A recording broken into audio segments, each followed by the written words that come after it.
Ahlan wa sahlan, good evening. It's great to welcome you all here. I'm Safwan Masri, Dean of Georgetown University in Qatar. This is a very special event for many reasons. Not only is this a great book that Amal Ghandour has authored, This Arab Life, A Generation's Journey into Silence, but because it gives me also great personal pleasure to share the stage with Amal. Amal and I are very close friends. We grew up together. When she talks about many of the things in the book, I identify with them. Many of the experiences that she talks about in the book are shared experiences. So it's really a very poignant moment for me to be welcoming Amal to my community over here, to Georgetown University, and to share her basically with members of the community. So thank you, Amal, for doing this. Absolute pleasure. So by way of quick introduction, Amal is a Hoya. She is a Georgetown University graduate with a Bachelor's of Science in Foreign Service. And then she went on to Stanford to get her Master's in International Policy with a focus on development. She's had a fascinating career working as a communication strategist, as a professional writer. She is an author, a blogger, an astute observer and student of the world and of this particular region in particular and its politics. She's also a community development dedicated person. She is a leading part of an important organization called Ruwad, which works in Amman's inner city enclaves, as well as in Palestine and in Lebanon, helping build communities that are disadvantaged socioeconomically and otherwise. Anyway, so it's great to have you, Amal. Thank you. Well, first of all, let me thank you, Safwan, for this invitation. It's an absolute pleasure and an honor to be speaking to the community here in Doha, both at Georgetown and outside. And thank you for coming. Thank you. Thank you. And this is going to be a conversation, okay? It's going to be informal. It's not really structured. I have a couple of notes with me, but I will or will not refer to them. And I'd like this to flow as fluidly as possible. And we will make sure that there is time for questions and answers. And also Amal will be very happy to sit at a desk afterwards in the lobby outside and sign the book for anybody who has it. So what I thought, Amal, we could do to help draw the audience into the book, if you could tell us about the book and tell us about what drove you to write it and the process of writing it and the timing of the book itself. Think it'll be great if you could also maybe read an excerpt or two from the book to help bring the audience into it. Sure. Well, if we're going to talk about journeys, this one really started for me in the aftermath of the 2011 uprisings. Of course, it was a very painful and raw moment for all of us, and I think it insisted on conversations. Conversations in one's own group, conversations across divides, across borders. And I think most significantly, conversations within the self. So I think by 2018, I thought to myself that I'm just going to sit down and have this conversation with myself. And on purpose, I did not have an outline. I did not have any notes. I didn't have any framework, which is what we are taught at Georgetown and Stanford, of course. So I did exactly what I was taught. I did exactly the opposite. I just wanted to be freewheeling, free-flowing, and I thought what I might be embarking upon is an interrogation of the 50 years that preceded the 2011 uprisings that might give insight and context to what transpired. And when I finished, and I have to say it was an arduous process, it was very difficult because honest conversations, and let's be very honest, excavations of the self, need to be very delicate. But at the same time, they need to be extremely honest. So by the end of it, I discovered that I really had before me a kind of display, if you like, of a showcase of juxtapositions and interplays. You have the intimate and the large. You have agency and freedom of choice in very difficult settings. What's the meaning of agency and freedom of choice in extremely difficult settings? You have the intimacies of the self. It's not a memoir. It's not a personal memoir. It's something larger than this. So whatever intimacies there are in the book, they are there to reflect a larger experience. There are juxtapositions of characters that illuminate the lived experience. And that truly just flowed from me. And I thought that I'm before really a story that needs to be shared. When I wrote the book, what I'm trying to say, I didn't mean for it to be published. I thought, let me see what I come up with. And at the end of it, I thought, I have a particular story here that I would like to share. And that's what... The book resonated with a lot of people. And well, yeah, tell us about the reaction. Well, I'll tell you, when I finished it, I thought, because look, as I said before, it's not a personal memoir. It's actually a memoir of my generation, the generation that came of political age in the 1980s. And what unfolded, the lived experience from the 1980s to 2011, that became the journey itself, if you like. So when I finished, of course, I sent the manuscript to different categories of readers so that I can get insight. Readers from different countries, of course, people that I knew, but they were not necessarily from my immediate circle or my milieu. Different generations, people that are very far away from me, not necessarily family at all. And just to get a sense of whether I have really captured something here. And the reaction was overwhelming, that this is something entirely new. And so I ran with it. And one thing that I need to point out finally is that really what I ultimately wanted to do is take my voice, if you like, from the margins of the discourse, of the raging discourse, closer to the center of it. I'm very appreciative of the rich archive that exists today on us in the area. I think it's a very rich archive. Some of it is really absolutely wonderful. But I just got tired of reading about me. I wanted to write about me. And I thought there is a voice here that needs to express itself and that needs to infuse itself, if you like, into the conversation. And that's what I ended up. So the book, you talk about growing up in Amman, in Beirut. You come from a political family. I mean, we'll talk about your father later on, but politics was always a subject of discussion at the breakfast table, at the dinner table.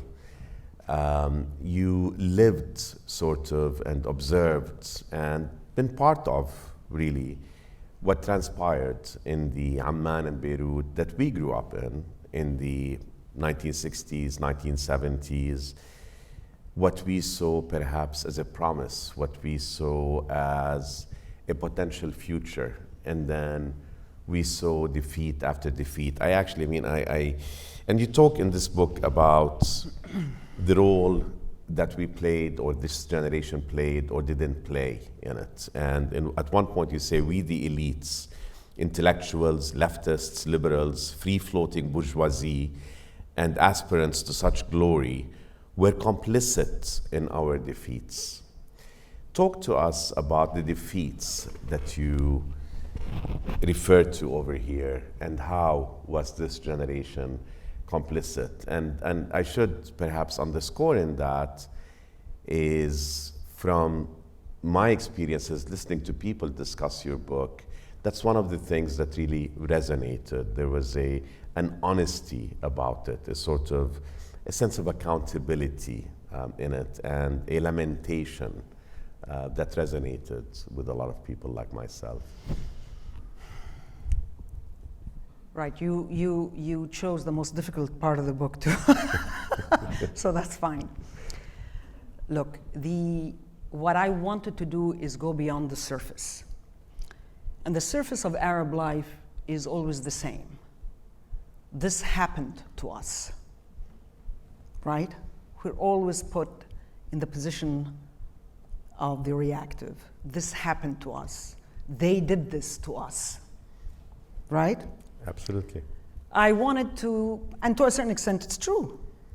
Of course it's true, but I wanted to go beyond that. I wanted to investigate the issue of agency. To what extent were we interacting with what was happening to us? And I got very tired, frankly, throughout my life. I got very tired from saying, well, you know, it's tyranny. Well, you know, it's dictatorship. Well, you know, I mean, I got very tired of that. And I get very tired also of the word defeat. So I wanted to understand, what is it that, you know, we're not talking about the 1948 defeat or the 1967 defeat, and so on and so forth. These were markers, of course, in our modern history. I wanted to understand exactly what is it that defines our role in this. And if you take a look at the post-colonial experience in the Arab world, you discover that every single promise we set for ourselves, we failed in. And that's how I define defeat. And the promise that we defined for ourselves post-independence, and I'm not talking about my generation here. When I'm referring to the elites, I'm talking about successive generations of elites. And of course, our own experience, my generation and yours, is a bit different. The promise of sovereignty, fail. The promise of Arab nationalism, fail. The promise of secularism, fail. The promise of Palestine, fail. The promise of equity and justice, fail. And it's how we failed that I wanted to investigate, and that's where the complicity comes in.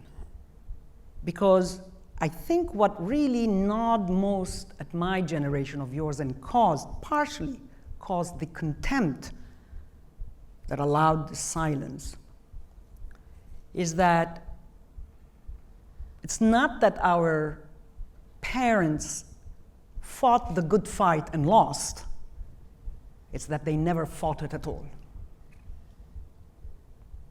So that's how I put defeat in context. And frankly, it was one of the most painful sections of the book.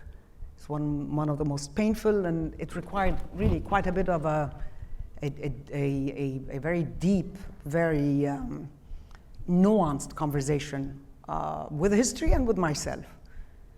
Because I really wanted to understand what is it exactly when we mean by defeat. And I think really what grated at us most is that when it came to it, when we were growing up in the 1980s and 90s, we looked back, and I have to be nuanced here. It's not to say that there were not good people. It's not to say that there was not a good fight among some people. I'm not referring to that at all. I'm referring to the major movements, the major parties, the new regimes that were coming into place, laying out these promises. So it was not so much that they had fought the good fight and failed, is that they proceeded to betray every single promise. Can you give a couple of specifics that help illustrate? I mean, plenty.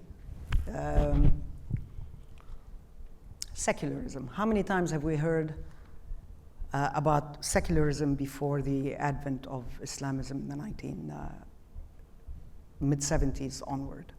There's no such thing as secularism in the Arab world. There was no such thing as secular regimes. None. They were anti-Islamist. They were not secular. There's a big difference. Right. That's one. 1967. That's another. Arab nationalism, the way that it was, and I'm not an Arab nationalist. This is not, that doesn't happen to be part of my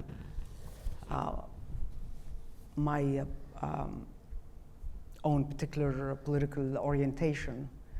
But if you take it on its own terms, I think there's a part of the book where I quote Pankaj Mishra in Age of Anger, and he says something that really resonated with me. He said that perhaps it was the fate of post-colonial societies to always be ill-imagined. I think what we end up doing, because of the trauma of colonialism, we end up over-imagining, spending too much time overcompensating for the trauma, too much time imagining and too little time working practically on the projects that we are actually imagining. And Arab nationalism is one of them, for example. You can talk about Greater Syrian nationalism, of course, and the SSMP, the Syrian Social Nationalist Yes. Party. So that's another example. Yeah.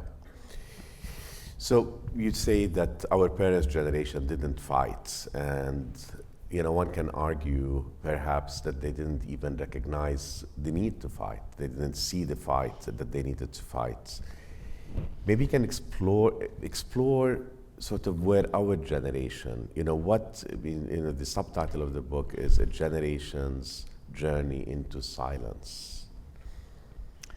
Look, I think they did recognize the need to fight. I mean, if you are to go back to history in the 1950s and 60s, which was the time when our parents, in fact, late 40s, when our parents came of political age, of course they were fighting. I mean, this entire region was raging. It was a battlefield of ideas. Great ideologies and parties were competing in their proposition, the propositions for the Arab world. You had of course, the socialists, the Marxists, Arab nationalists, SSMP, the Syrian, Greater Syrian nationalists. You had new regimes coming into play. You had the rise of military republics, if you like. So no, I think they recognized that there was a fight going on. I think the instruments of organized politics, if you like, the parties themselves, the ideologies themselves are the ones that actually affected the betrayal. A lot of people lost their lives because of that. A lot of people tried to fight. So we're not talking about the individual here. There's more of a collective experience that I do not want to obscure the individual Fair. Yeah. commitment. Yeah. But I mean, if you take a look at, we don't want to be too political today, but if you were to take a look at the way ideologies immediately yielded to the military imperative, it's quite obvious. Yeah. We know the countries, we know even those who didn't undergo this kind of revolution, whatever it is, adopted this same Right. trajectory. Right. So. Right. So in defining sort of you define yourself in the book as a Levantine Arab.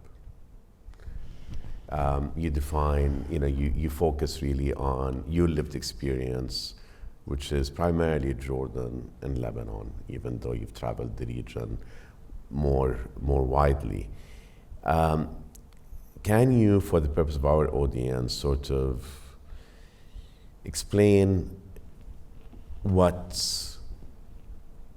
that means to you, being sort of the Levant, and some of the conditions and history and context that is particular to the Levant that makes it sort of different. And then I want to talk to you about sort of coming back to Beirut and growing up in Jordan and how that attitude towards Jordan has soured over the years. Well, I mean, I don't know how to put it really, except to say that it demands too much of you, doesn't it? Yeah. Belonging to this region. It demands too much. It's demanding too much of us now, today. It's exhausting. So the first thing that comes to mind when you're telling me what your experience about, I tell you I'm exhausted. I'm exhausted, and I am someone who, has had the good fortune and the privilege of, and that in of itself creates its own tensions. The privilege, the good fortune, the opportunities, and yet at the same time the sense of despair, disappointment, constant struggle. It's exhausting.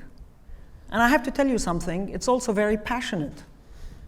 And that's why it's exhausting. I mean, the Levant, in many ways, is a story of what? It's a story of immigration. I mean, the modern history of the Levant is a story of people who kept packing their bags and leaving. In the late 19th century and early 20th century, of course, to Africa, to America, to Latin America,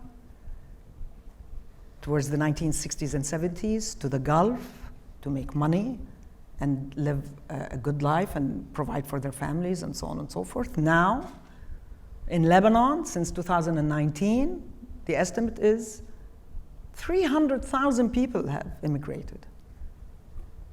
This is on top of those who had already left during the Civil War and never came back.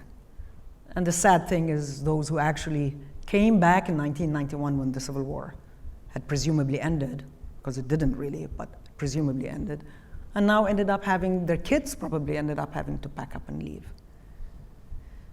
So but at the same time, it's a story of commitment and passion. There are all sorts of contradictions and tensions that pull at you. And in the end, it's a very raw experience, I think, for many of us. And I think this is shared. I know that you have a book coming up about the very concept of Arabness, if you like. But I think in many ways, this is one of the shared experiences that makes me feel very comfortable saying I'm an Arab. And makes me very comfortable saying I'm Levantine.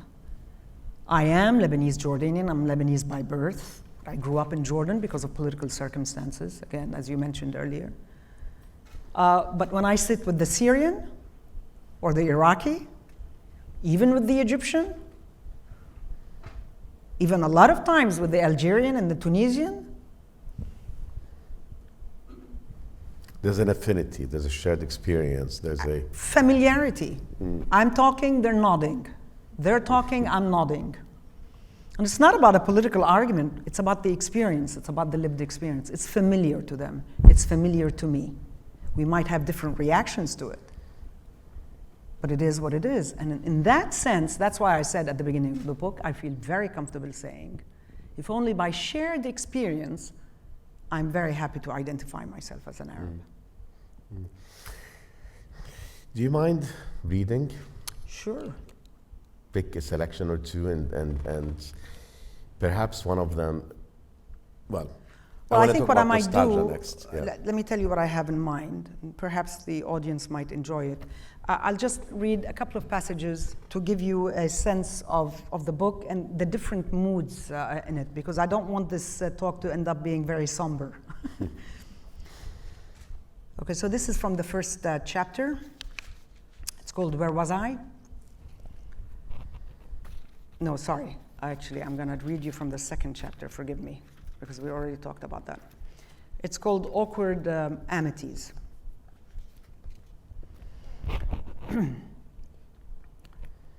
I was 11, and it was the summer of 1973. Jordan's King Hussein had come for lunch in the upper restaurant of the sports city. In those days, Al-Madini or the city as we called it for short, was life itself between June and September in Amman. It offered opportunities for leisure, well-being, and culture within a sprawling compound of greenery, swimming pools, restaurants, an amphitheater for plays and concerts, and courts for every imaginable sport. There, after the 1970 bloody conflict between the Palestine Liberation Organization and the Kingdom, we went to heal and be carefree. There, we learned how to swim and dive and kiss, how to play basketball, trumps, ping pong, and truth or dare. There, we paraded in our shorts and bikinis, the boys in their Speedos, Mark Spitz, their hero. On the Roman-like amphitheater overlooking the 3 pools, the green lawns, and the restaurants beyond, we sang to Paul Anka's Papa, Charlie Rich's The Most Beautiful Girl, and Dolly Parton's Jolene. On the grass, our hearts broke only to flutter again. To this day, I have my membership card for 130. Soon after lunch, the king appeared on the balcony, waved, and then descended to take a stroll. The crowds went mad. The young maidens in love, swooning with tears in their eyes, were a sight to behold. I hadn't seen him in person before. His signed photos to my father hung in our living room. I knew that my family had a safe home in Jordan because of him. I knew that at his request, my father established the national airline when he first decamped to Amman in 1962, that they shared a passion for aviation, that they saw each other often. I knew all this, but I didn't know the king. A multitude immediately formed around the Hashemite monarch and his bodyguards. As was his habit, he was all ease, twinkles, and smiles. I was still very short then and scrawny. I slinked my way in between hips and thighs and found myself right beside him. We strode together for a while as the mob jostled us left and right. And every time he reached out to shake someone's hand, I planted my own first in his palm. I swaggered for the rest of that afternoon in triumph. That day at Al-Madinah occupies the very first page of my journal. There's an old home movie feel to that memory, a 2-minute silent clip of bygone years. This was not my intention. Regret more than nostalgia, if you ask me, as if I'm freezing history in one scene in the hope that it might suggest a truth much larger than its tiny self. I have many of these, a thick album of rueful once upon a times. Yeah? That was a very, very different time. It was a very different time. What is Al-Madinah like today? Al-Madinah like today is a place, I mean, that was actually quite shocking to me because I hadn't been in years. In fact, I hadn't been since the 1980s when we went to study in the United States. We came back and it had completely changed. It was like a dream. It was done, and you know that. But when I was researching for a post in my blog a few years back, before I'd even started the book, I was trying to Google Al-Madinah to see if I might find photographs or photos or something about it. And then I saw a warning on one of the sites saying, women, please beware when you go to Al-Madinah. Make sure that you think twice before you visit, and make sure that you are fully clothed or whatever before you enter. So that was shocking to me, but I hadn't been in many years. I hear that it still has its clientele and so on and so forth, but what it represented to us in the 1970s is no longer the case. So you went back to Amman for a period, and then you landed in Beirut, right, in 1991. No, I didn't go back to Amman, actually. If you remember, I worked in London. I went to Beirut from London. You would visit Amman? But all the time, because it was home. Absolutely, yeah. you went back to Beirut in 91. You've lived there ever since. You still live there. In the book, you refer to the decision to go back to Beirut as a mistake. But you're there. An even bigger mistake. Yes, it was a mistake. Why? I mean, I certainly hope I don't have to explain why. It's a catastrophe. It's a heartbreaker. Beirut and Lebanon break your heart on a daily basis. Who wants his heart broken on a daily basis? The alternative is for you to be oblivious, to seal yourself in your bubble. And to a certain degree, we all do in Lebanon, because that's the only way to survive. In fact, that's the only way to thrive, or pretend that you're thriving. But there is a danger that you end up divorcing yourself from a very ugly reality, and in point of fact, by ignoring it, in a way contributing, feeding it, if you like. And that always demands also too much of one's humanity, frankly. So I think, yes, it was a mistake. Now, ask me if I regret it. Not all mistakes are, by the way, regrettable. Right. Not necessarily, because the lived experience was a very rich experience. It's very interesting, and I made a lot of friends, and I had a very good life there. I had a very good work. There are many good aspects to Lebanon. If I can just, I've said this before, and I'll say it again now. I think the most tragic thing about Lebanon, and perhaps other places in the Arab world, is that they are a story of individual genius and collective failure. And you do see individual genius in Lebanon, everywhere. Every single bubble has them. But the entirety of this experiment really is tragic. And anyone who argues otherwise, I think, has the tremendous burden of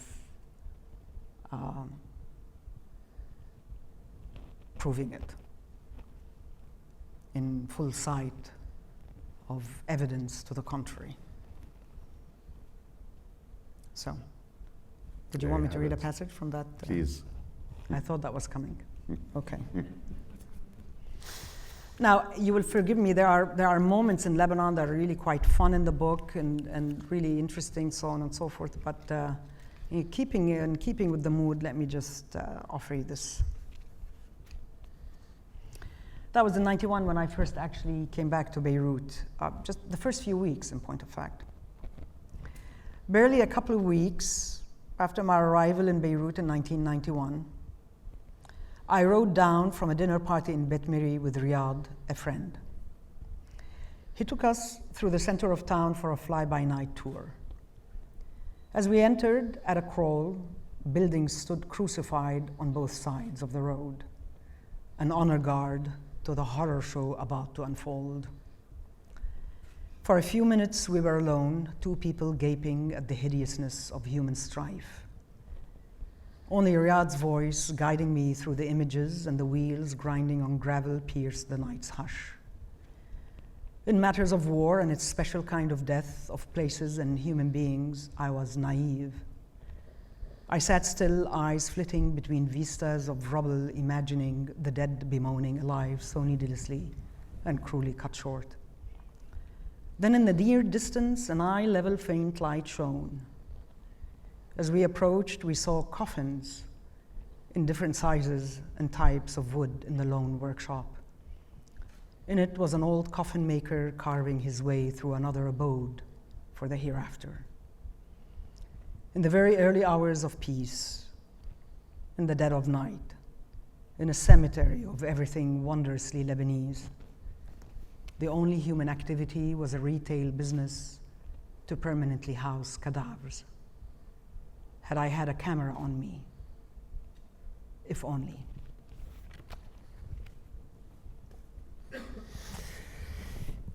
I want to go back to, we discussed, we referred to your father. I had the great privilege of knowing him my entire life. And when he passed away a couple of years ago, it was a huge loss, not only for the family, obviously, most acutely, but for many of us who knew him. He features in the book in a number of ways, and you spoke a little bit about the fact that Jordan and King Hussein had provided him with a safe haven to which he, with his family, moved in 1962. In the book, there was one line that really struck me when you said, "Good luck and bad were always at each other's throats in his life.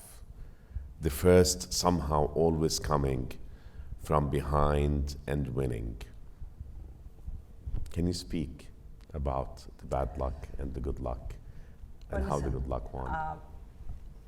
This man's, can you hear me? Yeah. Is it?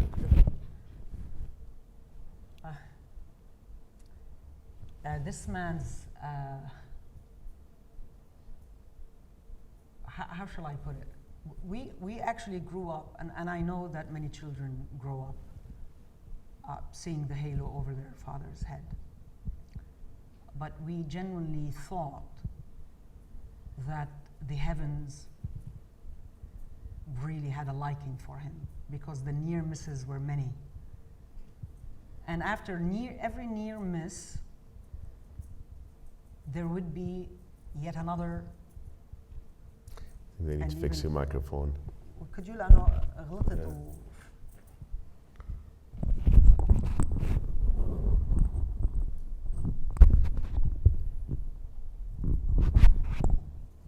Is this better? Yep. Thank you. Sorry about that. So near misses, and after each one, there would be even a greater leap. So we grew up thinking that, this fellow is blessed. And in reference to this particular passage, it was about, of course, my father's involvement in politics in Lebanon in the 1950s. My father came from a humble background. My grandfather, Abu Ali, was a train conductor with tremendous ambitions. He didn't have the opportunity to have a good education and understood very well that education is the great equalizer, of course. And the tramway that he worked on would go by Bliss Street every day, and he would see International College, IC, which at the time had just come to Beirut from Izmir. And he thought that this is where he's going to send his firstborn. My father was the firstborn. And that's what he did. He worked very hard and put him there. Thankfully, my father was quite willing that way. He was very smart and very hardworking. He ends up doing his aeronautical engineering degree at NYU in New York through a scholarship, 1-year scholarship, and then he works and graduates and comes back. And in fact, is one of the early pioneers in Lebanon entrepreneurs. He establishes at the age of 25, helps establish LIA, the Lebanese International Airways, with the Arida brothers. Maybe some of the Lebanese here might recognize the names. But of course, he was very much involved in politics. He had joined the SSMP, Hizb al-Qawmi al-Suri, al-Ijtima'i in Arabic, in 1949 when he was 16, and was extremely committed to the ideology and the party. And in 1961, a coup, the party carried out a failed coup against the state. My father was not involved. In fact, he had dissented in the party when there was a discussion about the coup. And he was, in fact, in Paris working when it took place. But a death sentence was issued a few months later, and he was on it. There were 12 people sentenced to death, and he was on it. many of the members fled to Jordan because Jordan and the party had more or less found themselves on common grounds in the politics of that time. And my father went from Paris, and I have to tell you, I mean, I don't want to, because we don't have time, but literally at every single stop, it was a near miss. So it was in Paris, then he had to go to Abidjan, then Iran, then Kuwait. And then when the death sentence was issued, he put himself on a plane that morning and went to Amman. And then in a few weeks' time, a delegation was formed to go and thank the king for receiving and giving sanctuary to the party members. And at the end of the meeting, he asked my father to stay behind and asked him the king, what he was planning to do. And my father said, well, I really don't know. Maybe I'll go to Africa. Maybe. And there was the death sentence hanging over his head, of course. So. And he said, no, you stay with us here. This is your country now. I want you to establish an airline for me in this country. So from a death sentence to an entirely new, I have to say, very successful and very rewarding life. So that's just one near miss and a great leap. There are many others. When he looked back to, in the final years of his life, and when he reflected, and when you would have conversations with him about the book as you were writing it, and as you reflected with him on the condition, I almost want to borrow from Hannah Arendt and say the human condition, let's call it the Levantine condition. Or this Arab life. Yeah, or this Arab life, exactly, or this Arab life. What did you discuss? I mean, I know that's such a broad question because you discussed so much. How did he look back Well, listen, at this it? is a very sad story, so we need to be careful here. He passed away in August of 2020. Right. And there was COVID, remember? I mean, there was COVID, there was a month before he died, of course, there was the explosion, the Beirut port explosion. There was COVID. Before that, of course, the 2019 wholesale collapse of the country. So my father walked the earth with a beam on his face. That was not the case in the last 2 years. And he had developed very early stages of fibrosis, which required him to be increasingly on an oxygen machine. And the fibrosis, he wasn't a smoker or anything of the sort. The fibrosis was because he's an aeronautical engineer in his youth, an expert in engines, and he spent a lot of time in hangars testing engines.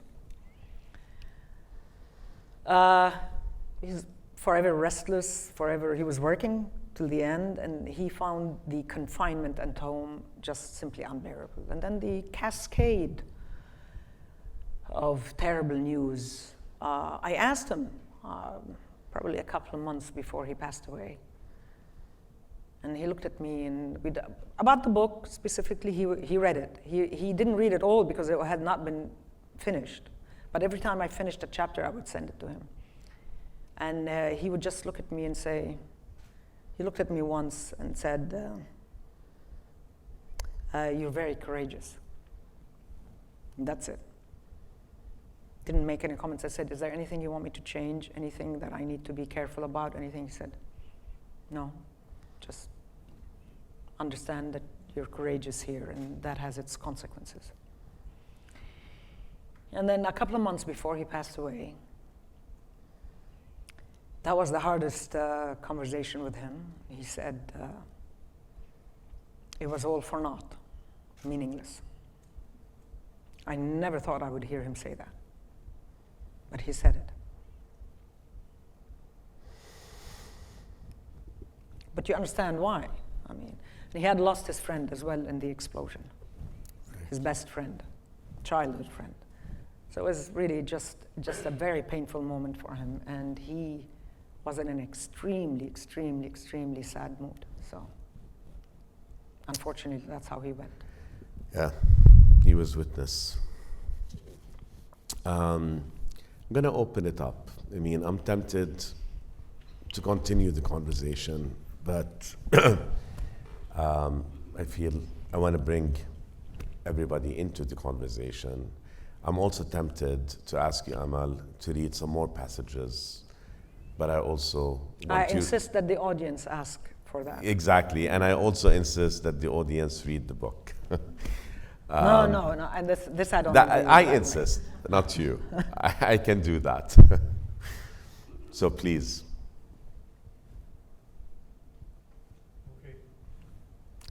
Yes, and then Mr. Jihad, but please go ahead. I'm sorry, I can't see you, but are we? Yes, please, go ahead. Thank you very much. It's been really an honor listening to you, and very, very interesting. My name is Hartley. I'm the wife of the Mexican ambassador here in Doha.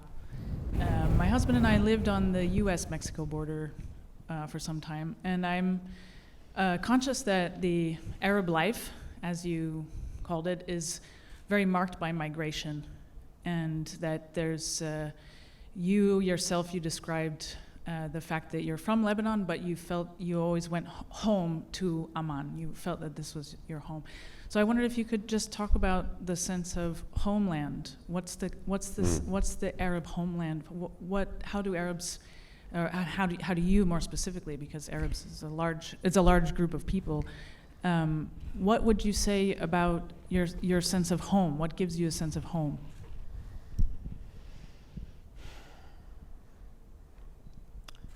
That's an extraordinarily good question. I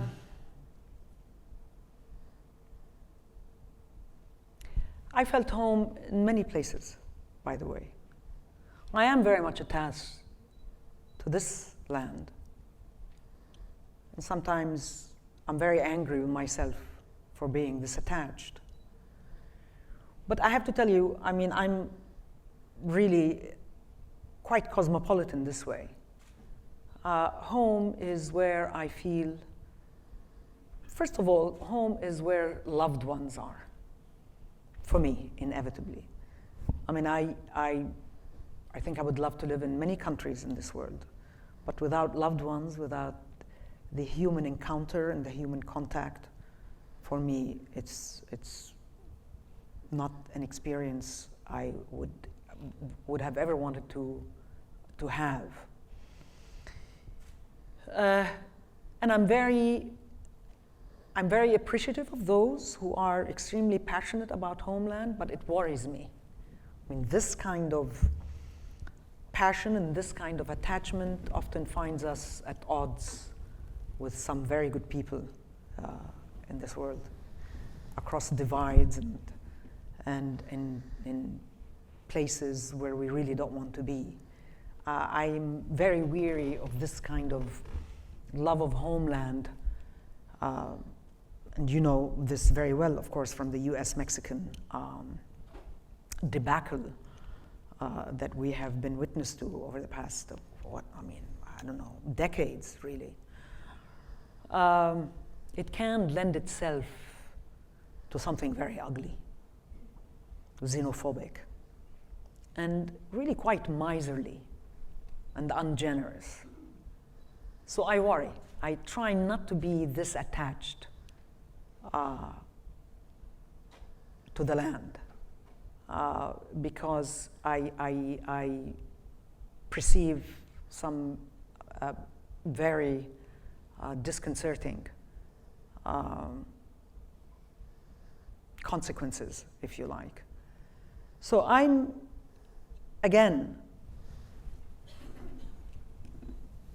I'm very happy for people to be very attached to homeland.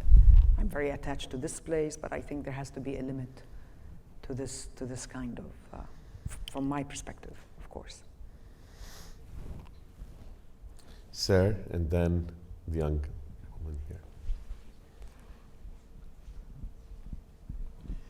Amal, thank you very much. I'm just wondering, what did you mean by journey into silence? Is it perhaps a sign of despair or hopelessness, or what made you use this powerful expression here? Well, thank you for asking this question, because I realize now perhaps I have failed in the beginning in trying to explain exactly what this journey was about. I mean, I think when we came of political age in the 1980s, the region was, of course, always explosive, but we had gone silent. I think in the aftermath of 1967, you will remember that was the generation before us. And when I'm saying generation, I'm talking about the generation that came of political age. So the generation that came of political age in the late 60s and early 70s, those sit-ins, student revolts, the upheaval that was unfolding in Lebanon, in Egypt, in many other places, certainly in the Levant. I mean, this is a Levantine story par excellence, by the way. We need to be very careful in how we generalize. That was sort of like the last hurrah.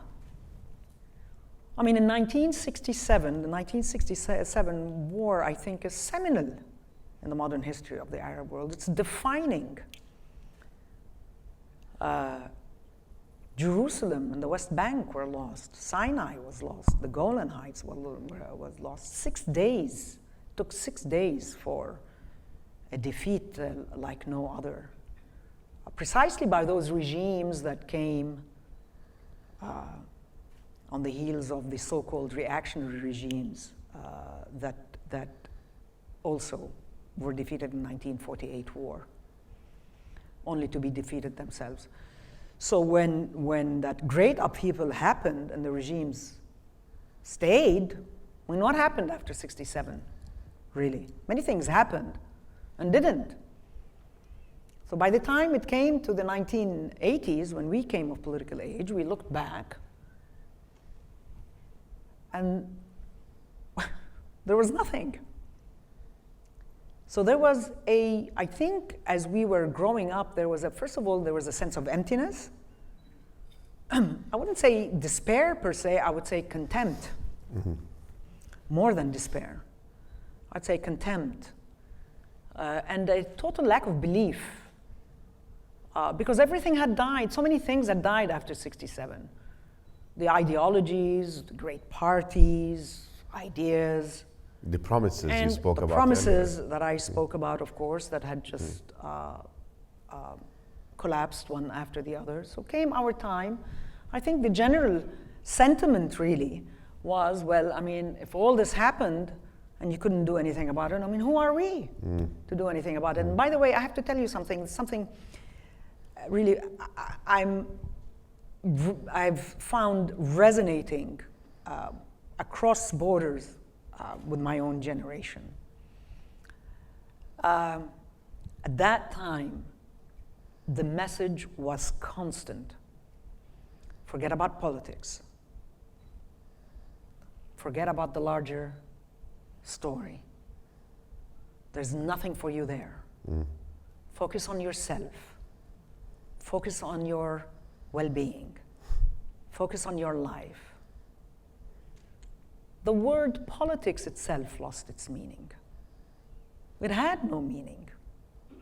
Politics as an agent of change. Politics as open conversations.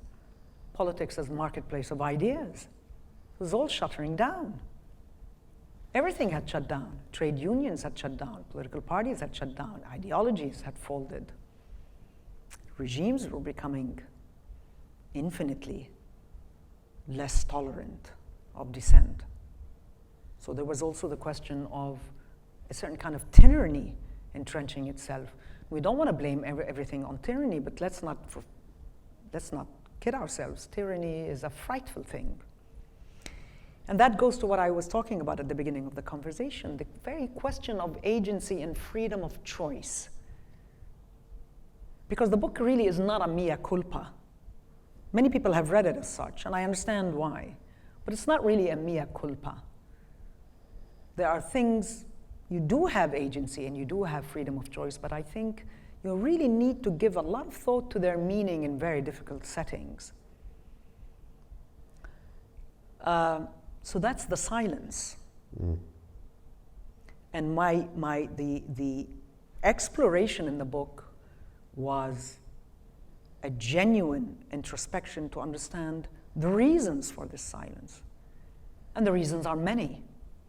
Some are more important, some are less important, but if you take a look at them, they converge into something really quite compelling that found my generation really, and this is what I call it in the book, headlining the age of pragmatism. Pragmatism. We were the first generation of pragmatists in the modern Arab world. The incremental, the tweaking, tweak here, tweak there, a little bit here, a little bit there. Or not even that. Many of us not even that, but I'm talking about a certain cohort within the elite that actually thought it might be able to do something. So that's the science. I hope I answered the question. Yes, you did. Please. Hi, my name's Christina. I'm a senior here in Georgetown. I'm Lebanese, and I want to thank you for being here today and sharing your story with us. I just had a question. I think just to go back to the heartbreak that you mentioned when going to Lebanon, I think that it's very difficult to understand the extent of that heartbreak if you had not really lived in Lebanon and seen it every day and experienced it. And I think based off of my own experience, and from my father, who like in the 1980s had to cut his education short and like got swept up in the ahzab that were happening in Lebanon at the time.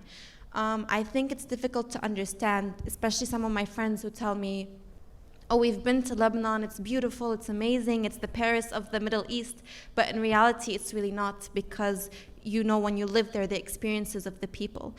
And I think really my question to you is, this new generation that's up and coming is definitely more aware than the older one, who did get swept up in the political and civil unrest that was happening in the country and continues to happen every day. But I think there's been a lot of influence that's so deep-rooted in us to kind of divide us, even though we're the most diverse country in the Middle East. I'd argue that because of that, we're really divided. And I think, is that to blame, like, political institutions or religious institutions? Like, who does the blame really fall on, in your opinion, and based on your experience in Lebanon? Because I think the divide is more religious and political. Okay, here's what I would like you to do. Pose the question again. Okay, so basically, do you think that the blame falls on political and religious institution that is causing the divide within Lebanon? Yes, in Lebanon. In Lebanon, and this is of course also in the book, I think people tend to focus too much on the sectarian, right? They forget that there is a very tight weave between the sectarian and the business and political elite. It's not only a sectarian story. It's a much bigger story than this. And it's a very difficult, by the way, the interesting thing about Lebanon, you can say it's tragic, of course, but the interesting thing about Lebanon is that it's at once very fragile and extremely resilient. Extremely resilient. I think what happened in 2019, people, and you're absolutely right, people tend to, but of course visitors would. Not only visitors, by the way, a lot of the Lebanese. There's always the temptation to just sort of ignore it all and have a good time, because Lebanon is a place. It's a good time place, right? It's a party place. Everybody wants to party, and they do every day. And I can appreciate that as a coping mechanism. I will accept that the system is very resilient, but I will not accept that the people are very resilient. I don't think what we are witnessing on the part of the people is resilience. I think it's something much, I wouldn't attach that kind of qualifier to it. But the system is at once fragile because it's completely collapsed and resilient. So in 2019, you genuinely had a wholesale collapse. You had a political collapse, you had an economic collapse, and you had a financial collapse. But the system didn't, and it still hasn't. And every day, the country gets worse. And every day, its infrastructure and its institutions become weaker. They were weak to start with. When I say to start with, I'm going back to 1943. They were weak to start with. This was never, ever a very strong state on purpose. So you are entering really a rather an unnervingly opaque stage in this country's life, in a free fall, and I think we have pretty much entered the abyss. But you have a system, this tight weave that I've described to you, of sectarianism and political and business elites that have really quite an extraordinary hold on the country. Now, you're going to ask me what's going to happen, or, again, sorry about that. What's going to happen, which is something that everybody's asking me again. No. Okay. Eva? Better? Yes. Sorry about that. Thank you. Because it keeps getting caught under my dress, so. People are always looking for answers. By the way, what was something very gratifying for me was how well this book resonated with the younger generation. One of the reasons, by the way, that I wrote the book is I'm going to tell you this anecdote. So I have my nephew, Faris, very engaged, very smart fellow, lived in Jordan. He didn't live outside or anything of the sort. Studied international politics, is engaged, reads, knows, is well informed.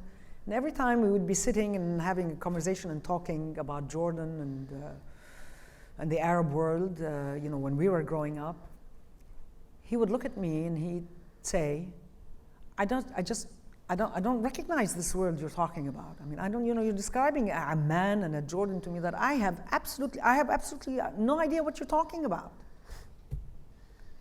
I discovered that there is a severing of memory from one generation to the other. And I wanted to weave that for him again. I wanted to give him context. Because really context, if you don't have context, how can you possibly envision a future? So what you say, of course, resonates with me.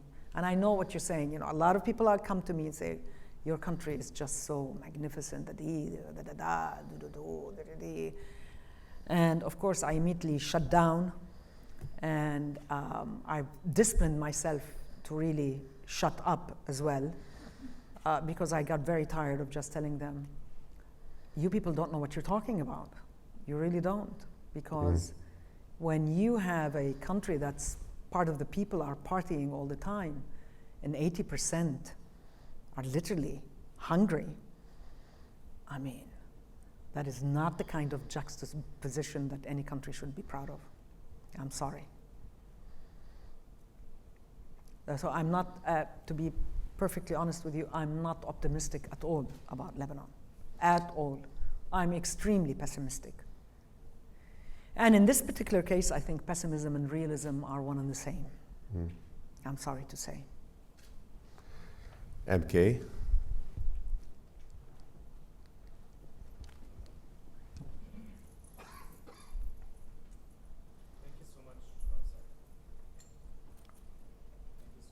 No, it's not working. I guess it's just thank you so much. I like that.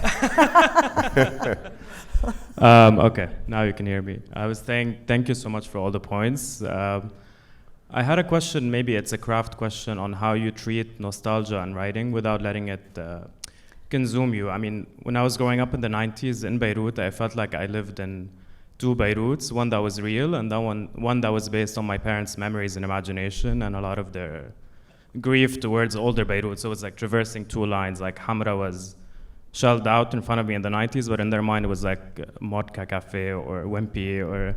So and you're dealing with a lot of nostalgia, both political, both societal. How do you embody in writing without letting it kind of consume you in this self-excavation? Okay, I'm gonna confess something to you. I didn't understand a single word. You need to start again because it was echoing. There was Okay. an echo. So if you can بعد شوي الميكروفون. بعد شوي الميكروفون so that I can. Sure. So I was saying, how do you treat nostalgia and writing without letting it consume you, like totally? That's a very good question. Yeah. Many people thought that this is a nostalgic book. It isn't. But there's nostalgia in it, yeah. Well, Yeah. there's no nostalgia. There is an attempt on my part to establish the context, Right. establish the mood of those times. So I think nostalgia, by the way, is one of the most dangerous things because, you know, when you're nostalgic, you tend to perfect a world that was anything but perfect. All the imperfections go. It's like an old love affair. You forget all the fights, you forget all the bad habits, right? Suddenly you're thinking about it 30 years after and you're thinking, oh my God, he was such a wonderful man. In truth, you couldn't stand him at the time, right? So there are books that fall into this trap. I don't think this book falls into it at all. It's not really, a lot of people read it and they were very nostalgic themselves. Yes. And it spoke to that. And it tells you something, of course. What does it tell you? I've always said, and it is actually written in the book, all you need to understand the trajectory of the Levant, perhaps even of countries like Egypt and others, all you need is a chronology of postcards. You don't even have to write a single word. Just get a chronology of postcards from the 1920s, for the last 100 years, of a certain neighborhood, or a certain street, or a certain city. Just lay it out before you on the table, and you will have that story. And of course you're going to be nostalgic for what it was in the 1940s, because in many ways it was better. But if you have really conversations with your grandfather, the conversations I had with my parents and my grandparents and so on and so forth. I mean, my grandmother lived through famine in Lebanon in 1916.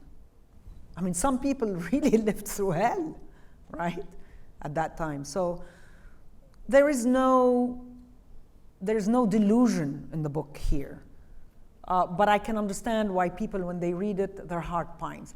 Somebody, by the way, and I was really touched, an acquaintance in Jordan. And we were never really friends when we were growing up. I knew her, she knew me, fine. Reaches out and says that she just couldn't stop crying reading the book. I could understand that because it invites a lot of questions. And that's a healthy kind of nostalgia. Because you have to ask yourself, what was your role in this lapse? There was a role. You have to locate yourself in that moment. So to be nostalgic for, you know, it was all so perfect and look at this misery now, I think is just another form of escapism. And I can with certainty tell you there's absolutely no escapism in this book. I mean, I had another friend who called me up. She was one of the early readers of the book. She called me up and she said, Amal, you've put all of us behind bars. So it's that bad. So, yeah. I get nostalgic, MK, you know, when I hear her read that passage, which I remember, of course, you know, reading and very fondly. So it does stir emotions. But there's a sadness, you know, it's that sad nostalgia, right, for something that was, and that you know will never come back. And I think anyone who's honest with themselves, who's read the book, who is of that generation, feels, as I did, at least I should speak for myself, a certain level of remorse, regret, and guilt. When you talked about sort of, focus on yourself, it was the pragmatist generation. I was that. Of course. I turned my back. Of course. I didn't see a future there. I didn't see a present there. And I made my life elsewhere. But I'm home now. Nadia, and then I'll take Ruqayya, and then I'll take the couple of questions from here. There are 3. I mean, we're having fun, so. Thank you so much for being here, Amal. My name is Nadia Speiti. I teach Middle East history here at GUQ. I'm also originally Lebanese and spent many years there.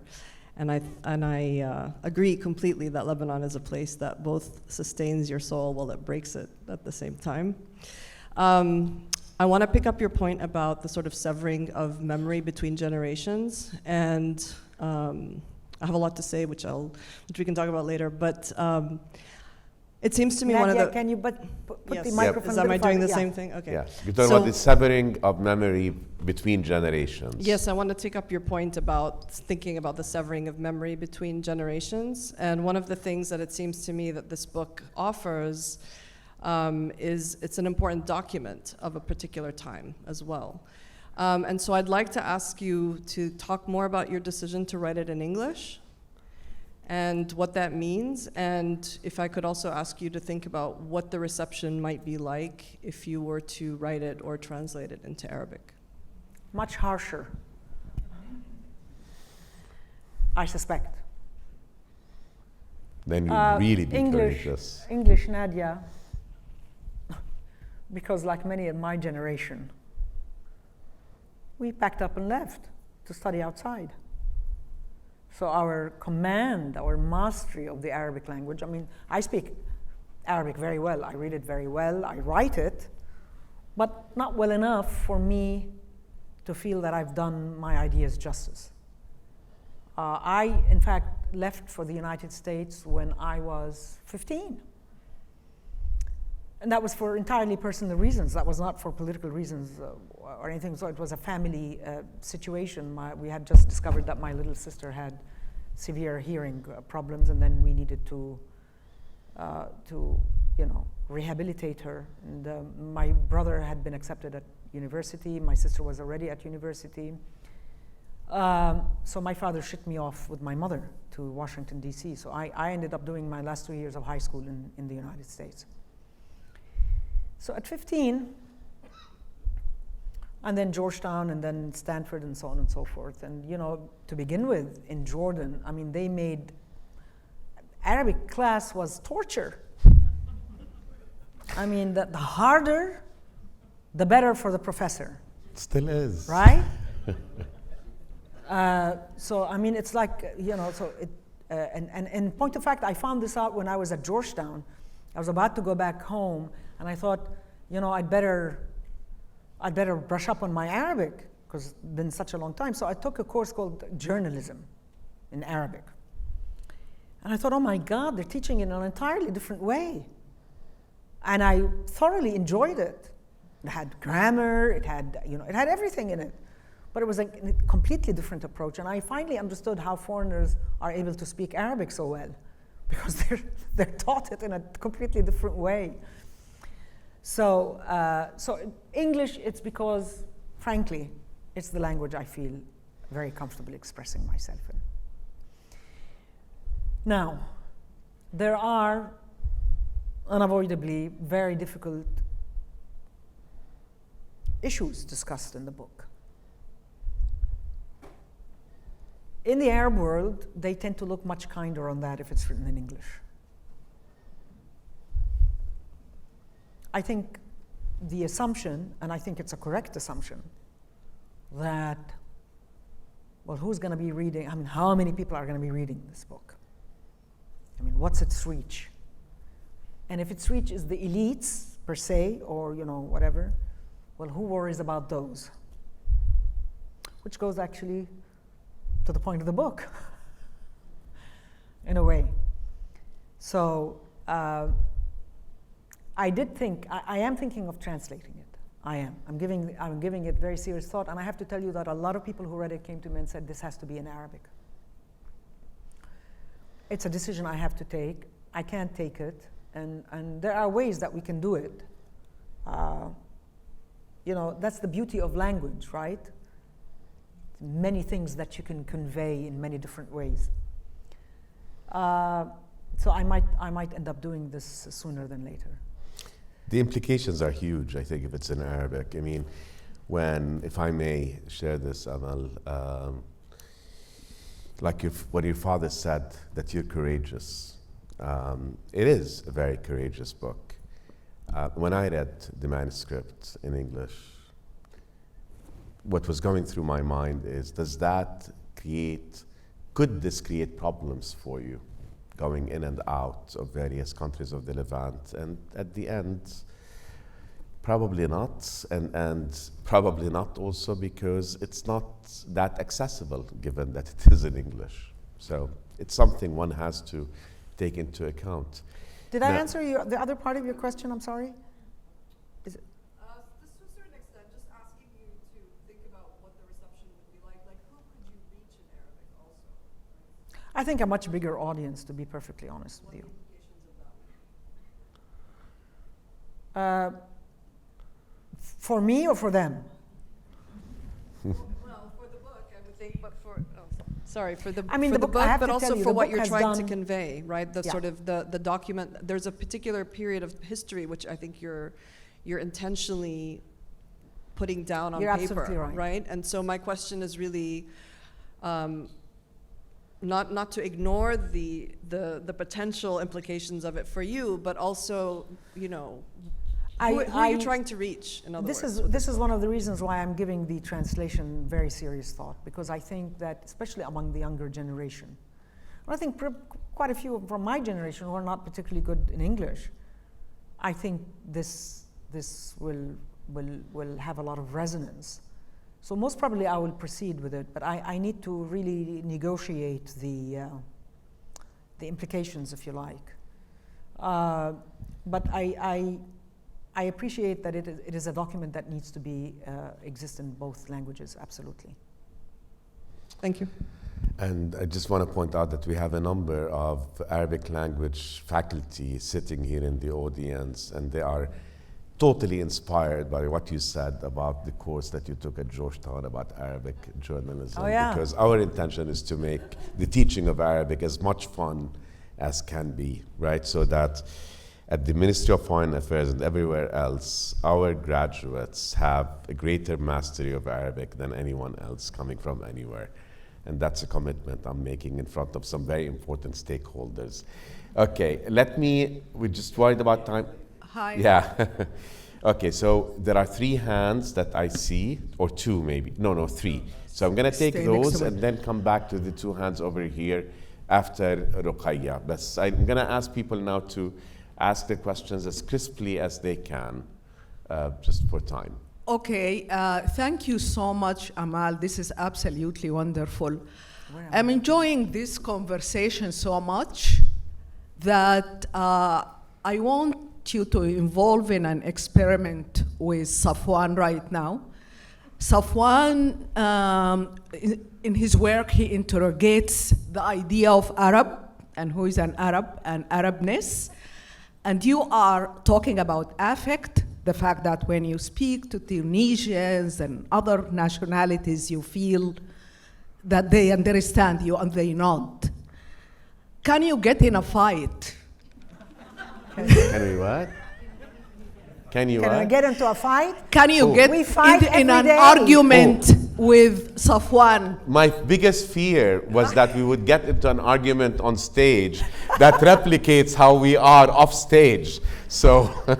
Okay, and then finally, very quickly, I just want to follow up with on my student, Christina. I'm very glad that she asked a question about apportioning blame.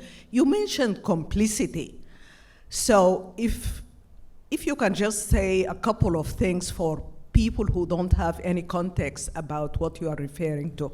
We have some students here, and I think they can learn a lot. Thank you.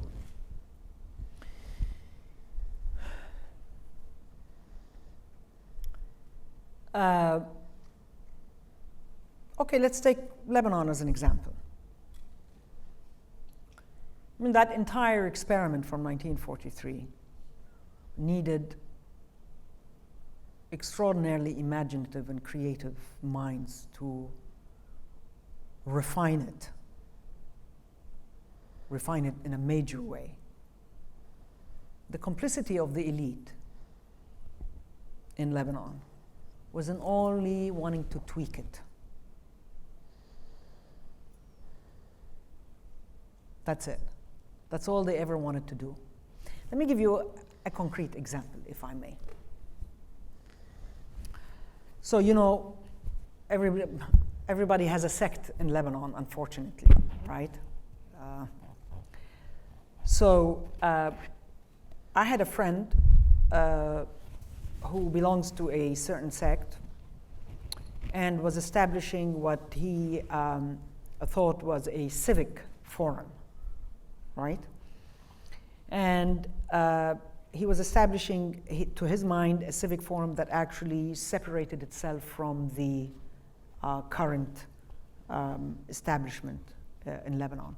But what it was, in point of fact, is a forum for all those from that particular sect who didn't get to partake in that system. So when he came and invited me to join this forum, I said, I have a fundamental problem with this, because your problem is not the sectarianism of the country. Your problem is that the sectarianism is not giving you a piece of the action. When in point of fact, what you should be doing is rejecting the very premise of it.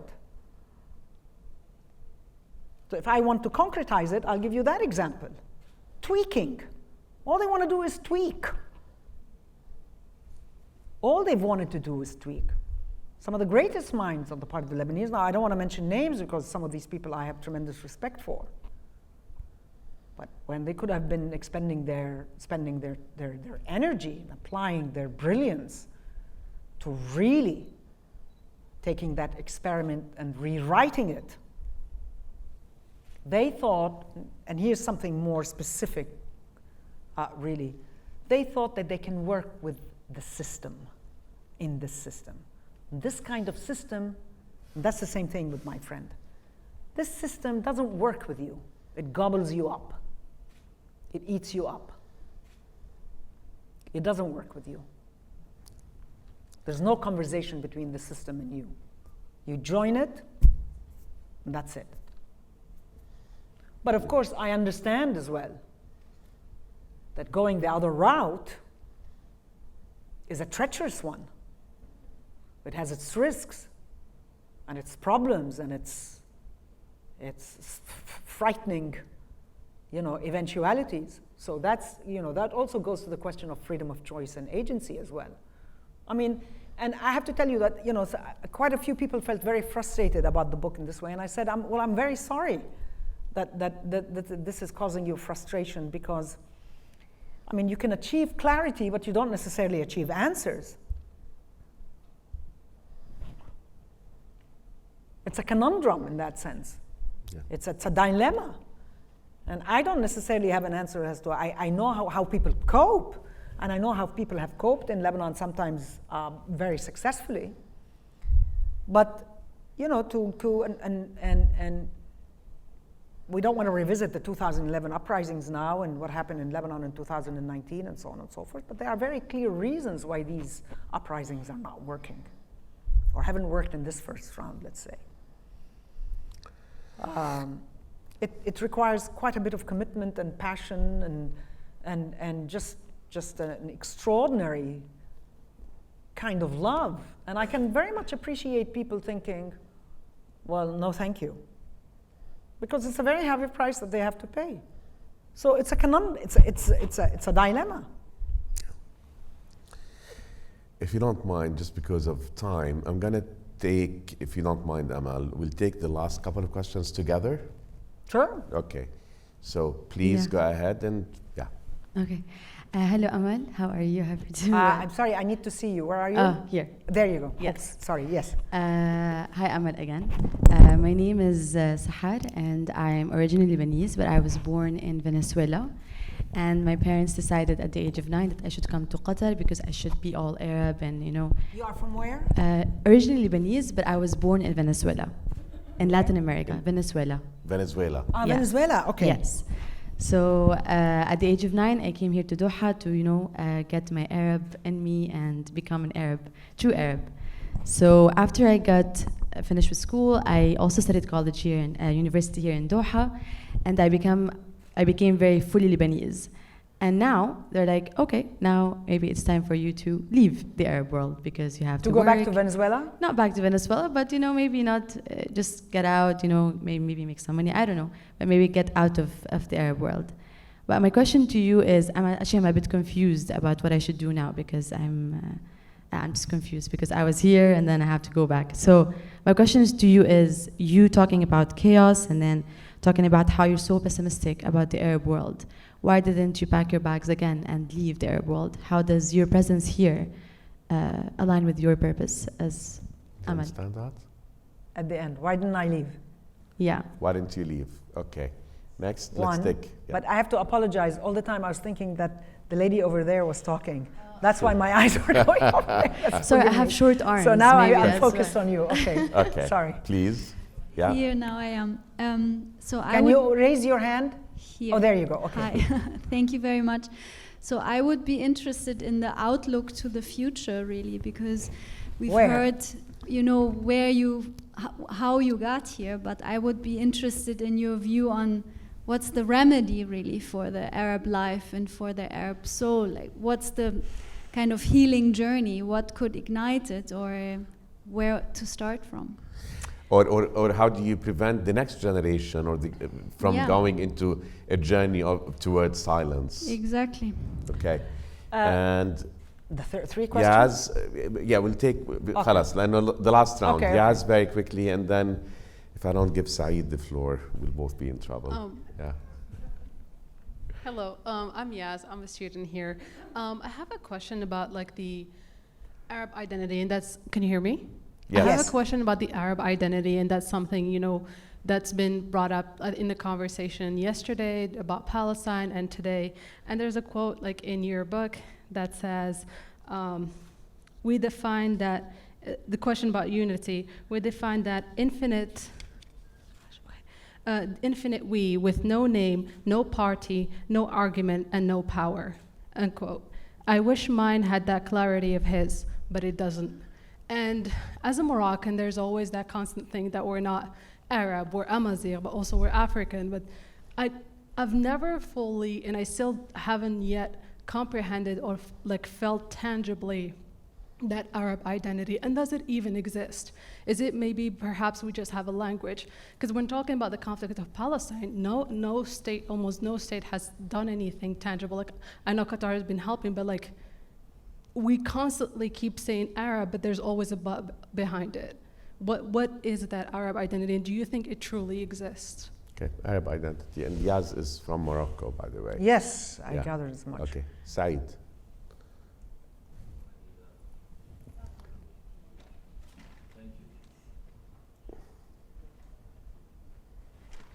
Thank you very much, Amal. Pleasure.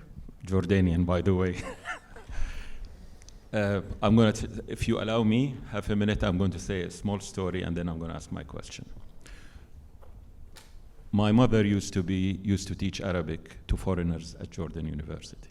Jordan. Yes, talking about Arabic language and the difficulties. So being a Salti from Salt, she felt obliged for one reason or another to invite every class she teaches to Mansaf in our house. And she used to cook the Mansaf for them.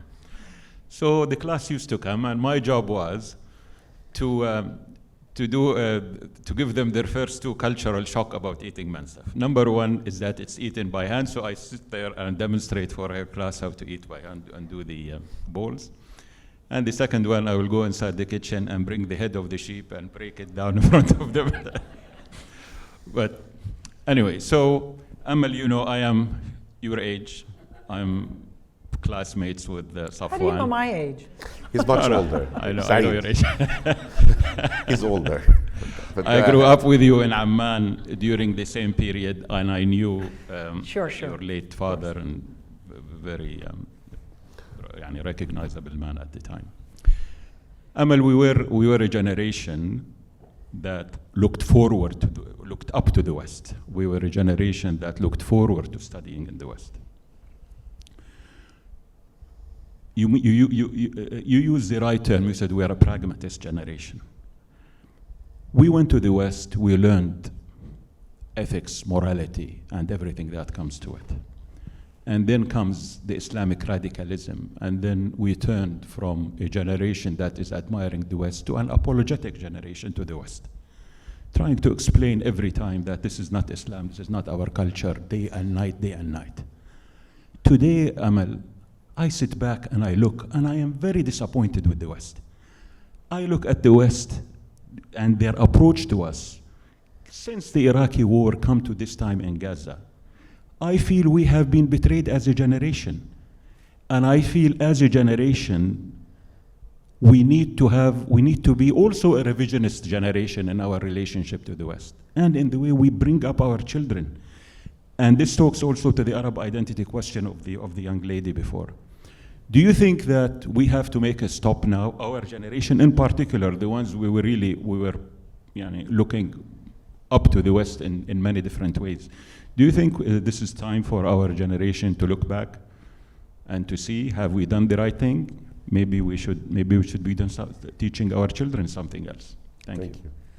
Shall I go ahead with the first? Please, yeah. Okay. So why didn't you leave?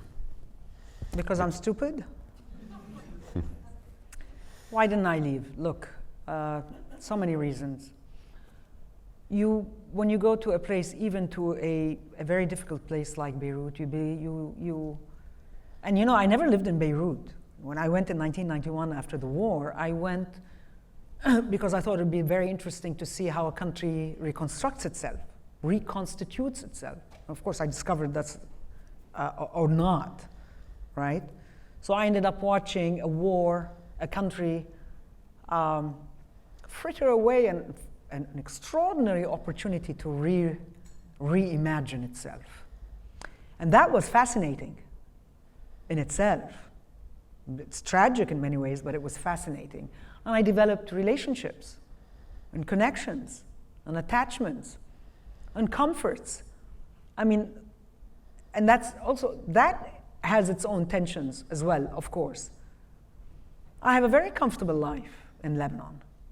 I live very well in Lebanon. I've created a fantastic bubble of great people. I go to certain places, I drive to certain places. I'm not at all immune or oblivious to what's going outside by sheer nature of my work and the way I think and what I believe, which makes the experience always, or life there, very difficult for me. And then, comes the very hard thing is where to go. Where in God's name am I gonna go? Where am I gonna go? I mean, I know other people, I think to myself at that time, of course, I was younger, think you have to go to this country, start again, a new career, a new life, and the practicalities of it begin to weigh on you. It began to weigh on me. Other people, of course, had to. The truth of the matter is I had the good fortune never really having to for having a decent life. Well, I think that made me probably a little lethargic about it. I mean, other people who really have to pack up and go and work because they have to make a living outside. And they have a family, they have kids that they have to bring up and so on and so forth. I had already made my decisions about that, so I didn't have to worry about that. So there were many factors that were interacting in my life to make me say, okay, you're here, you've got a comfortable life, you're traveling a lot. I was traveling a lot because of my work. You have your loved ones here, you have your relationships here. Whenever you get tired, whenever you get frustrated, just pack up and go. And it just, you know, before you know it, it's already too late. It's a lifetime. I mean, I'm telling you that, you know, so I can't say that, you know, I sat there and, you know, I had a company, I invested in the company, I was working very hard, you know, 14-hour days, 7 days a week. You get completely, you know, consumed by the, you know, the corporate world, which was, you know, in and of itself really something that I didn't enjoy at all, although I dedicated years to it and I was good at it. But again, things like this intrude on your life. Now, if you're asking me now, do you regret not leaving? You know, again, it's one thing to say that it's a mistake. It's another thing to say, well, yeah, I regret it because what? What could you have done? Where would you have gone? I certainly wouldn't have. I'll tell you something. That's also in the book. There's one thing that helped me stay in Beirut. Do you want to take a guess? No, you shouldn't take a guess because you're not. I don't want to, you know, waste minutes here. That city, remarkably, not that entire city, there's a little circle, tiny, tiny, tiny, tiny circle in Beirut where you can pretend as a woman, as an independent single woman, you can live the life that you want without anyone telling you, what are you up to? Or coming at you, or checking you out, or gossiping about you, or I don't know what. It allows you that kind of freedom. The laws themselves are very misogynist. So here's the paradox. The laws of the land are very patriarchal and misogynist. But the mood of that city is very carefree. Mm. So if I wanted to contemplate any other Arab capital, possible. Possibly, I mean, later on, but that, you know, we're talking 90s now. But, you know, you'd think maybe Dubai, you can, certainly. Maybe now Doha. I don't know much about that, really.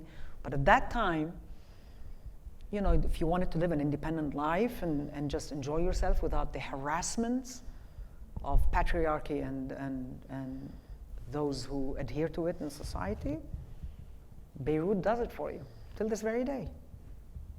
So that helps. And then the other practicalities. Europe, but I don't have a passport.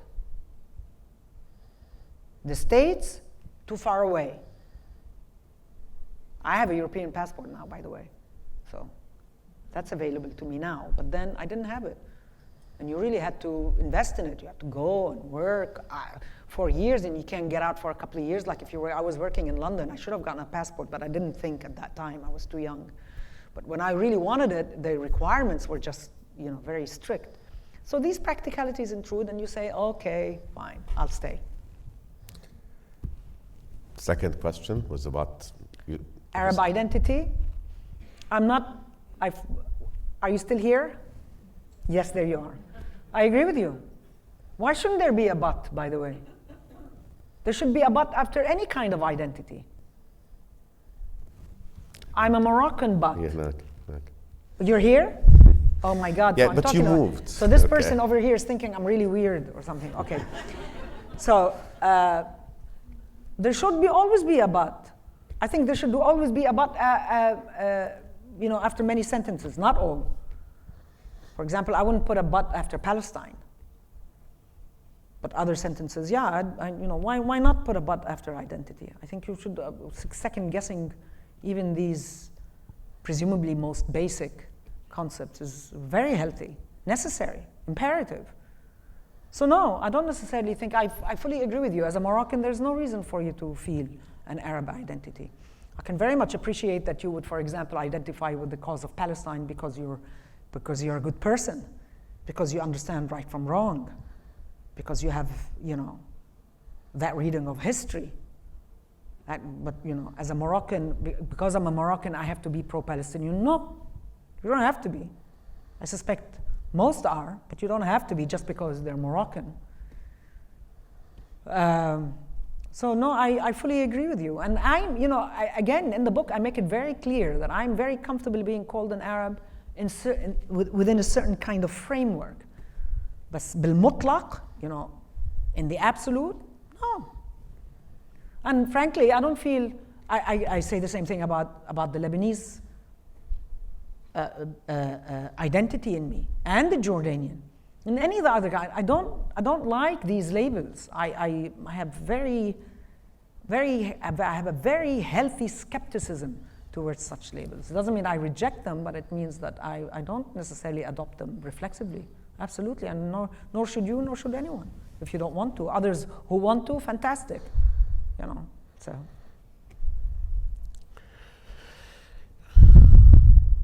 Saeed's question. Saeed. So, you and I grew up knowing very well what the West did. And it's a very raw experience. I mean, it was never far away from us, the colonial experience per se.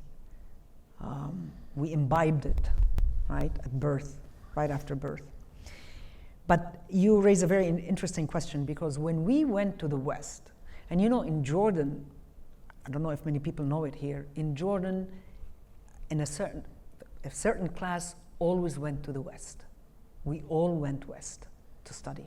The United States, England, not France, but especially the United States. The middle class and the upper middle class in Lebanon and Jordan went west. There were a couple of good universities in Jordan, Jordan University, Urmuk University, where parents preferred to send, conservative parents preferred to send their daughters, at least for their bachelor's and then maybe master's outside. But most of us went west.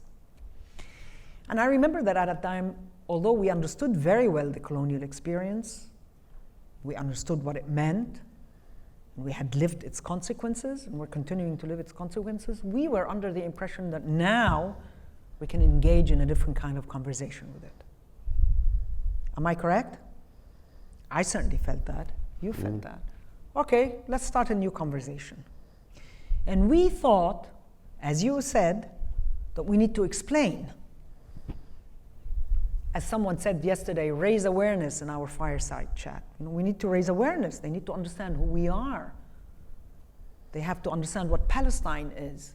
I remember when I went to the United States, of course I did my 2 years of high school and then I went to Georgetown. I remember in 1979 attending Edward Said, a speech by Edward Said. And I thought, oh my God, finally. I remember that so clearly, having someone, such an eloquent spokesperson, although he's very American and again, not particularly attached to identity in that, we thought we could engage in conversation, that if these people understood, if there was engagement, if there was an open dialogue, if there was more knowledge, more honest encounters, that there might be a new kind of dynamic between the Arab world and the West. And what did we discover this past week? In fact, we didn't discover it this past week. We've been discovering it for quite a few years now. And a student asked me yesterday, what do we do to, I said, of course engage. Always engage. You always have to be open to engagement. Always. But frankly, and I'm speaking for myself, and I suspect I'm speaking for many more, I am done explaining. I'm done explaining. I don't want to explain anything. Because if after all this, I still have to explain, then there's nothing wrong with me. There's clearly something wrong with them. And I can't help them. They need to go seek therapy maybe, or something. Because it's just, it's a 40, 50-year history of interaction and research and books and visits and dinners and breakfasts and fights and arguments and war and death and God knows what else, and I still have to explain what the Palestinian cause is? Come on. That's offensive. So I'm done explaining. Yes, and I with the younger generation, I say, you engage, but you don't explain. And you certainly don't get lectured at. No one will lecture at me about, freedom of speech, or humanity, or ethics, or equity, or justice. Not from them. They have absolutely nothing to teach me. Nothing. But I will engage, because I suspect that I have a lot to teach them still. Yeah.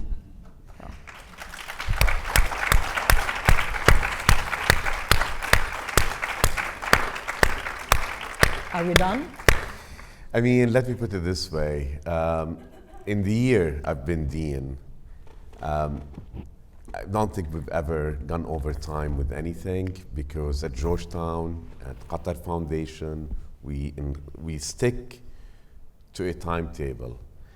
And tonight, I thank you for indulging and staying as long as you have, but I don't feel I have to ask for your forgiveness in allowing us to go as long as we have.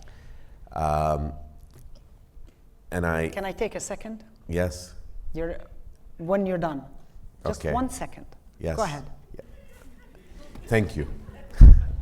Before you go, first of all, I genuinely thank you for being here with me. I thoroughly enjoyed this, and thank you very much for the questions. I hope I didn't disappoint. May I just, in witness of this very raw, very painful moment, can I just read one thing, a poem, a very short poem by Joseph Fasano. Not the borders, the gun-toting terror, not the statesman windy with speeches, not the flags, the ads, the sides, but the mother stumbling through history, crying, carrying her belongings on her shoulders, a small child tugging at her clothing, saying, why is it a crime to be my life? Thank you.